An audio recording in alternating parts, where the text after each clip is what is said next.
தாவேகா தலைவர் விஜய் அவர்களே கரூர் கூட்ட நெரிசல்ல இறந்த அவங்க குடும்பத்தை சென்னை வர வச்சுதான் பாப்பீங்களோ, ஏன் நீங்க நேர்ல போக மாட்டீங்களா அப்படின்னு கேள்வி கேட்டு அவதூறு பரப்பத்துக்கே ஒரு கூட்டம் கிளம்போம்.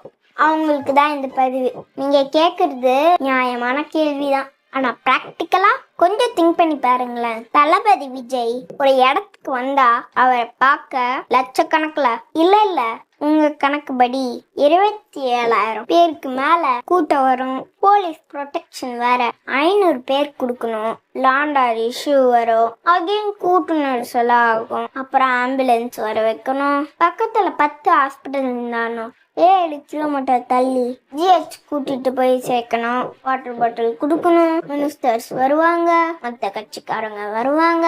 அப்புறம் படிச்சு கண்டிஷனை ஃபாலோ பண்ண சொல்லணும் அப்படின்னு வேற சொல்லணும். எதுக்கு இதெல்லாம்? இது எல்லாத்தையும் தவிர்க்கணும்னா விஜய் நேர்ல போயிட்டு பாதிக்கப்பட்டவங்கள பார்க்க கூடாது. இப்படி பார்த்தா மறுபடியும் கூட்டம் சேரும். இதை தவிர்க்குதான் பாதிக்கப்பட்ட மக்களை தளபதி விஜய் சென்னைக்கு நேர்ல வர வச்சு பாக்குறாரு. இதனால அவர் கெட்ட பேரும் வந்தாலும் பரவாயில்ல. அவர் நேர்ல போனாலும் தப்பாதான் பேசுவாங்க, சென்னை வர வச்சாலும் தப்பாதான் பேசுவாங்க. பொதுமக்களுக்கு தெரியும் உண்மை என்னன்னு. எல்லாத்தையும் பார்த்துட்டு தானே இருக்காங்க.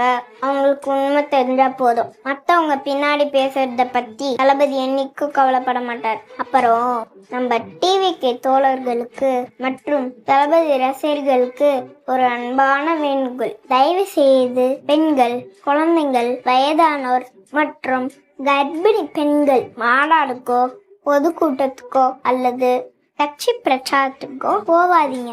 உங்களை பணியோட கேட்டுக்கிறேன். இது நான் மட்டும் சொல்லல, நம்ம தளபதி எப்பயுமே சொல்லிட்டே இருப்பார், இனியே சொல்லுவார். நம்ம வீட்டுல இருந்தே லைவ்ல பார்ப்போம். நம்மளோட சப்போர்ட்டை எலெக்ஷன் அப்போ காட்டுவோம். 2026 தளபதி கண்டிப்பா வருவாரு. கான்பிடென்டா இருங்க, வெற்றி நிச்சயம்.